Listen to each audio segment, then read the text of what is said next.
कहते हैं ना कि किसी भी चीज़ की ज़्यादती अच्छी नहीं होती, इसी तरह सोशल मीडिया को भी अगर बहुत ज़्यादा इस्तेमाल किया जाए तो वो किसी के लिए भी अच्छा नहीं होता। जहाँ पे इसके बहुत सारे फ़वाइद हैं, जहाँ पे आप लोगों के साथ कनेक्ट करते हैं और आपके इन्फॉर्मेशन शेयरिंग होती है, एंटरटेनमेंट का ज़रिया बनता है ये प्लेटफ़ॉर्म, वहाँ पर बहुत सारे मसाइल भी मौजूद हैं जो कि स्पेशली मेंटल हेल्थ पे बहुत बुरी तरीके से अफेक्ट करते हैं।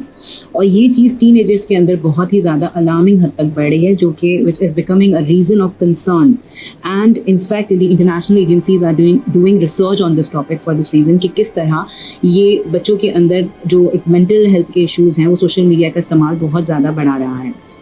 और ये वीडियो बेसिकली इसी हवाले से। तो अगर आप पेरेंट हैं और आपके बच्चे टीनेजर्स हैं या टीनेजर ग्रुप के अंदर आने वाले हैं टीनेज में, तो आपके लिए ये वीडियो बहुत ही ज़्यादा इंपॉर्टेंट है। इस वीडियो को ज़रूर देखें। I will come up with the facts and figures and जो आपको शायद हेल्प आउट करेंगे टू अंडरस्टैंड कि किस तरह आपका बच्चा सोशल मीडिया के ट्रैप में फंसता जा रहा है।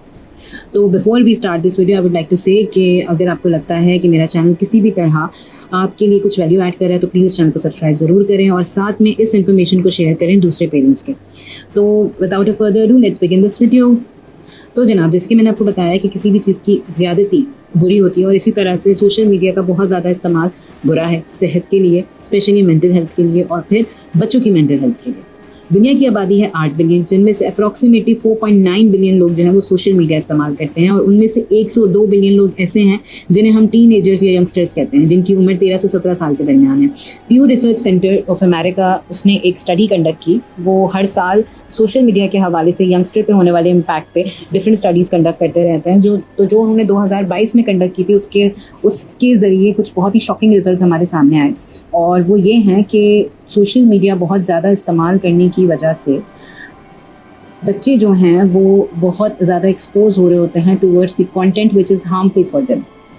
सबसे पहले तकरीबन 46% बच्चे जो होते हैं they are being exposed to explicit content, जिसको आप ख़राब कंटेंट कहते हैं या गंदा कंटेंट कहते हैं, या जिसको बच्चों के लिए जो बिल्कुल भी प्लान या डिज़ाइन नहीं होता है। और 46% बच्चे उस चीज़ से एक्सपोज हो रहे हैं बाय यूजिंग सोशल मीडिया। 25% ऐसे हैं जो कि इससे एक्सपोज हो रहे हैं लेकिन उसमें थोड़ा बहुत मतलब वो एक हद तक एक्सपोज होते हैं, और 28% ऐसे हैं जो कि बिल्कुल भी इस तरह के कंटेंट से एक्सपोज नहीं हो रहे। उसके अलावा 42% बच्चे ऐसे हैं जो कि अपना टाइम वेस्ट करते हैं इस तरह की वेबसाइट्स पे जो कि एक्सप्लिसिट कंटेंट रखती हैं अपने अंदर, यानी कि ख़राब कंटेंट वाली वेबसाइट्स।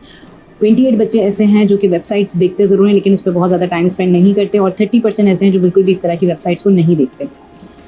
38% बच्चे ऐसे हैं जो कि सोशल मीडिया के इस्तेमाल से अपने काम से, अपनी पढ़ाई से डिस्ट्रैक्ट होते हैं। 23% ऐसे हैं जो एक हद तक डिस्ट्रैक्ट होते हैं और 38% ऐसे हैं जो कि बिल्कुल भी डिस्ट्रैक्ट नहीं होते।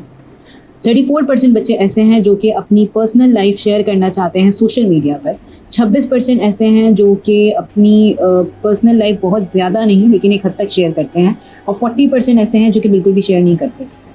32% बच्चे ऐसे हैं जो कि एक सर्टेन प्रेशर में आ जाते हैं अपने किसी भी इन्फ्लुएंसर से मुतासिर होकर, और वो प्रेशर उनको मेंटल हेल्थ इश्यूज़ की तरफ ले जाता है। 27% बच्चे ऐसे हैं जो कि बहुत ज़्यादा सोशल मीडिया प्रेशर अपने पर हावी नहीं होने देते, और 40% ऐसे हैं जो कि बिल्कुल भी सोशल मीडिया को कंसर्न नहीं होते, मतलब बहुत ज़्यादा कोई भाव नहीं देते। 29% बच्चे ऐसे हैं जो कि हैरास होते हैं on social media through trolling या फिर डायरेक्ट मैसेजेस, और 25% ऐसे हैं जो कि हैरास होते हैं लेकिन बहुत ज़्यादा हैरासमेंट का शिकार नहीं बन पाते। 45% ऐसे हैं जो कि बिल्कुल भी हैरासमेंट का शिकार नहीं होते या थोड़ा बहुत हैरासमेंट का शिकार होते हैं। 28% बच्चे ऐसे हैं जो कि एंजाइटी और डिप्रेशन का शिकार बन जाते हैं सोशल मीडिया इस्तेमाल करने की वजह से। 25% ऐसे हैं जो कि एंजाइटी और डिप्रेशन का शिकार तो होते हैं लेकिन बहुत ज़्यादा शदीद एंजाइटी और डिप्रेशन का शिकार नहीं होते, और 47% बच्चे ऐसे हैं जो कि बिल्कुल भी एंजाइटी और डिप्रेशन का शिकार नहीं होते। 27% बच्चे ऐसे हैं जो कि लोअर सेल्फ स्टीम का शिकार हो जाते हैं, यानी कि उनका सेल्फ कॉन्फिडेंस बहुत ही ज़्यादा लो हो जाता है। 27% ऐसे हैं कि जिनका सेल्फ कॉन्फिडेंस लो होता है लेकिन बहुत ज़्यादा नहीं, और 46% ऐसे हैं जिन पे सोशल मीडिया को बहुत ज़्यादा असरअंदाज नहीं कर रहा होता। तो जब ये रिसर्च की गई उन्होंने पिछले साल की थी, इससे पहले उन्होंने 2018 में एक रिसर्च की थी जिससे ये पता चला कि 42% बच्चे ऐसे हैं जो कि सोशल मीडिया इस्तेमाल करने की वजह से गलत ज़बान का इस्तेमाल करने लगते हैं, या आप कहने की गालियाँ देने लगते हैं, बुरे अल्फाज बुरे अलक़ाबात इस्तेमाल करते हैं अपनी रेगुलर रूटीन लाइफ में। 32% बच्चे ऐसे हैं जो कि फाल्स फेक न्यूज़ पे ना सिर्फ ट्रस्ट करते हैं बल्कि उसे आगे शेयर भी करते हैं। 25% ऐसे हैं जिन्हें अनसॉलिसिटेड एक्सप्लिसिट इमेजेस मिलते हैं, रिसीव होते हैं और उन्हें देखते हैं। इसमें गंदी वीडियोस, गंदे इमेजेस दोनों शामिल हैं। उसके अलावा हैविंग सेड दैट 21% बच्चे ऐसे हैं जो कि मॉनिटर किए जाते हैं ऐसे लोगों के थ्रू, या फिर ऐसे लोग उनको मॉनिटर कर रहे होते हैं इंटरनेट पर, उनकी एक्टिविटीज़ को मॉनिटर कर रहे होते हैं जिनसे उनका कोई ज़ाती लिंक नहीं होता, यानी कि स्ट्रेंजर्स उनको मॉनिटर कर रहे होते हैं। 16% ऐसे हैं जिनको फिजिकल या फिर मेंटल थ्रेट्स मिलते हैं, यानी कि उन्हें फिजिकली हार्म करने के बारे में थ्रेट दिया जाता है या फिर वर्चुअली हार्म करने के बारे में थ्रेट दिया जाता है। 7% ऐसे हैं जिनको उनकी मर्जी के बगैर ख़राब कंटेंट ज़बरदस्ती दिखाया जाता है, हैरास करके। तो जनाब, जहाँ पे ये इतने ज़्यादा अजीब किस्म की आपको एक रिसर्च समझ में आई कि बहुत ज़्यादा इस्तेमाल किस तरह आपके बच्चों के जहन पे और कितने % बच्चों के जहन पे ये असरअंदाज हो रहा है, तो आप इमेजिन कर सकते हैं कि बेसिकली कितना बुरा इम्पैक्ट आपके बच्चों के, स्पेशली जो टीनेजर्स बच्चे हैं, उनके जहन पे पड़ता है। कुछ इम्पैक्ट्स तो ऐसे हैं जो कि मैं आपको अभी बताती हूँ। फॉर एग्जाम्पल, सोशल कंपैरिजन और सेल्फ इस्टीम। सोशल कंपैरिजन के बारे में मैं इस तरह कहूँगी कि जो कुछ आपको इंटरनेट पे, यूट्यूब पे दिख रहा होता है थ्रू व्लॉगर्स स्पेशली, या लाइफस्टाइल व्लॉगर हो गया, जो भी हो गया, बेसिकली वो जो कंटेंट आपको दिखा रहे होते हैं वो selective version of someone's life होता है। मतलब ये कि वो अपनी ज़िंदगी का एक सिलेक्टिव वर्जन आपके सामने लेकर आ रहे होते हैं और वही दिखाते हैं जो वो दिखाना चाहते हैं। इनमें से सब कुछ, और बल्कि most of the things are being fabricated. लेकिन जो लोग उनको देख रहे होते हैं, स्पेशली जो बच्चे टीन एज ग्रुप के अंदर आते हैं, वो ऐसी चीज़ों से बहुत ज़्यादा इंस्पायर भी होते हैं और आइडलाइज भी करते हैं। साथ में अपने ऊपर वो एक प्रेशर लेना शुरू कर देते हैं और अपने आप को वो उन लोगों के साथ कंपेयर करने लगते हैं कि उनके पास क्या है और इनके पास क्या नहीं है। इससे ये होता है कि उनकी जो सेल्फ स्टीम है वो बहुत ही ज़्यादा लो हो जाती है और वो कहीं ना कहीं बहुत ज़्यादा कॉन्शियस हो जाते हैं अपनी बिलोंगिंग्स के बारे में, और कहीं ना कहीं अपने आप को कर्ज कर रहे होते हैं कि वो उनके पास नहीं है जो दूसरों के पास है।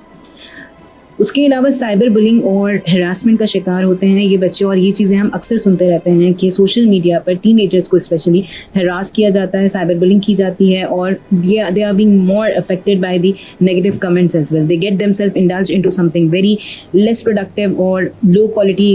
कंटेंट के ऊपर। वहाँ पे कोई भी बात होती है, कोई भी न्यूज़ होती है, उस पर अगर आप कोई कमेंट कर देते हो तो आगे से आपको और कोई बुरा कमेंट मिलता है, और ये समवेयर उनकी हेल्थ के ऊपर, उनकी मेंटल हेल्थ पे कोई बहुत अच्छा इम्पैक्ट नहीं डाल रहा होता। हरासमेंट, यस, मैंने जैसे आपको बताया कि 21% बच्चे ऐसे हैं जिनको ट्रैक किया जाता है उनके फ्रेंड्स, उनके पेरेंट्स के थ्रू नहीं, बल्कि ऐसे लोगों के थ्रू जो उनको नहीं जानते लेकिन उन्हें मॉनिटर कर रहे होते हैं। तो वो उन बच्चों को अप्रोच करके और उन्हें हरास करके अपने मतलब के ख़राब काम भी करवा सकते हैं। उसके अलावा फियर ऑफ मिसिंग आउट एक टर्म है जो कि American association of anxiety and depression ने निकाली थी। स्पेशली उन्होंने कहा कि ये जो फोमो का प्रॉब्लम है ये टीनेजर्स में बहुत ज़्यादा बढ़ रहा है ड्यू टू दिस इशू, यानी कि एक फियर ऑफ मिसिंग आउट उनके अंदर है कि अगर वो सोशल मीडिया इस्तेमाल नहीं करेंगे तो किस तरह उनकी जो लाइफ है वो, क्या उनके पास चीज़ें अवेलेबल नहीं होंगी और वो किस तरह से अपने आप को वेल बैलेंस नहीं रख पाएंगे आज की सोसाइटी में। तो ये एक सॉर्ट ऑफ एंजाइटी डिसऑर्डर है जो कि बहुत ज़्यादा सोशल मीडिया इस्तेमाल करने वालों में पाया जाता है। Social media platform very surely, और कहना चाहिए ना, एक प्रूवन फैक्ट है कि ये एडिक्शन होता है एक तरह का। आप इतने ज़्यादा एडिक्ट हुए होते हैं, भले वो इंस्टाग्राम हो, भले फेसबुक हो, भले व्हाट्सएप हो, भले स्नैपचैट हो, आपकी आदत बन चुकी होती है और आप इतने ज़्यादा उसके अंदर इंगेज हो चुके होते हो, या यूट्यूब है, आप अगर थोड़ी देर ना देखो अपना फ़ोन तो आपको एक तरह से परेशानी, उलझन होने लगती है। तो basically you are being addicted. और कुछ एक्सपर्ट्स ने ये भी कहा है कि सोशल मीडिया एडिक्शन जो है, it is as good as drug addiction. मतलब ये कि ड्रग एडिक्शन जैसा ही सोशल मीडिया का भी एडिक्शन है, और ये मेंटल हेल्थ पे बहुत बुरे असरात डालता है ये एडिक्शन। स्लीप डिस्टर्बेंस, किसी भी इंसान को अपनी प्रॉपर लाइफ गुजारने के लिए बहुत ज़रूरी है कि वो अपनी प्रॉपर नींद ले। जो लोग सोशल मीडिया बहुत ज़्यादा इस्तेमाल करते हैं वो प्रॉपर स्लीप नहीं ले पाते। वो रात को भी आप खुद भी इस चीज़ को एक्सपीरियंस करते होंगे कि हाथ में अगर आपके फ़ोन है तो आपको नींद नहीं आएगी, एक तरह के एंजाइटी का शिकार होता है। आप कंटिन्यूसली फ़ोन को स्क्रॉल करते रहते हैं और कब आपके 1 से 2, 2 से 3, 3 से 4 घंटे गुजर जाते हैं पता भी नहीं चलता। और यही चीज़ टीनेजर्स में बहुत ज़्यादा एक्सपीरियंस की जाती है। उसके अलावा बॉडी इमेज इश्यूज़, जब हम देखते हैं सोशल मीडिया इन्फ्लुएंसर्स को और हम ये देखते हैं कि वो कितने खूबसूरत लगते हैं, कितना अपने आप को फिट रखते हैं, कितना वो एक हैप्पी लाइफ गुजारते हैं, कितनी उनका जो जिसामत है, उनकी शक्ल है वो कितनी खूबसूरत लगती है, हम ये नहीं रियलाइज़ कर रहे होते ये बच्चे कि उन्होंने इतने फ़िल्टर लगाए हुए होते हैं, इतने उन्होंने चीज़ें हाई की हुई होती हैं, तो वो डेफिनेटली खूबसूरत लगते हैं। तो वो उनकी खूबसूरती को अपनी एक एवरेज सर्कल से डेफिनेटली वो कंपेयर करते हैं, और कंपेयर करने के बाद उन्हें लगता है कि उनकी जो बॉडी है वो इतनी खूबसूरत नहीं है, उनका चेहरा इतना खूबसूरत नहीं है। तो उन लोगों से इंस्पायर होकर वो पैसे खर्च करके फिर मज़ीद अगर किसी के पास अफोर्डेबिलिटी होती है तो वो ट्रीटमेंट्स वगैरह लेकर डेफिनेटली एक अपने ऊपर वो एक्सपेरिमेंट करते हैं, और ये जो एक नेगेटिव बॉडी इमेज वो लेकर चल रहे होते हैं, वो कहीं ना कहीं किसी न किसी तरह का एक मेंटल डिसऑर्डर है जो बच्चों को हो जाता है, या बहुत ज़्यादा लोग जो सोशल मीडिया इस्तेमाल कर रहे होते हैं उनको हो जाता है। उसके अलावा फेस टू फेस इंटरेक्शन जो है वो सोशल मीडिया इस्तेमाल करने की वजह से बहुत ही कम हो गई है। आप लोगों से फ़ोन पे बात कर लेते हैं, जूम मीटिंग कर लेते हैं,